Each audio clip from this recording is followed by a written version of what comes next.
இந்த பேஷண்ட் அவங்களோட கீழே லாஸ்ட் பல்லு வீக்கமா இருக்கு, கூடவே வந்து லிப்ஸ்ல ஒரு சின்ன நம்னஸ் மாதிரி இருக்கு அப்படின்னு வந்திருந்தாங்க.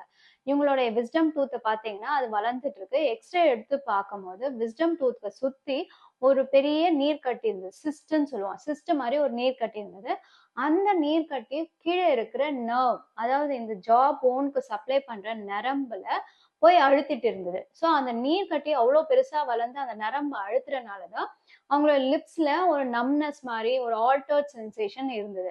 ஸோ நம்ம அந்த விஸ்டம் டூத்தை மட்டும் எடுத்தா அந்த நம்னஸ் சரியாகாது. அது கூடவே அந்த சிஸ்டர், அந்த ஃபுல் சிஸ்டையும் கட் பண்ணி எடுத்து பயாப்சி பண்ணி பார்த்ததுல அது ஒரு odontogenic keratosis type of system. So இந்த ஒடன்டோஜெனிக் கெரட்டோசிஸ்டம் வந்து சில நேரம் ஃபுல்லா எடுக்கலைன்னா திரும்பி ரெக்கர் ஆகிறதுக்கும் சான்சஸ் இருக்கு. இந்த நம்னஸ் வந்து ரொம்ப நாள் இருந்ததுன்னா நம்ம என்னதான் சிஸ்டம் எடுத்தாலும் நம்னஸ் கண்டினியூஸா பர்சிஸ்ட் ஆகிறதுக்கும் சான்சஸ் இருக்கு.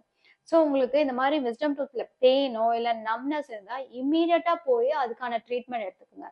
டிலே பண்ண உங்களுக்கு நார்மல் சென்சேஷன் வர்றதுக்கு சான்சஸ் ரொம்ப கம்மி ஆயிடும்.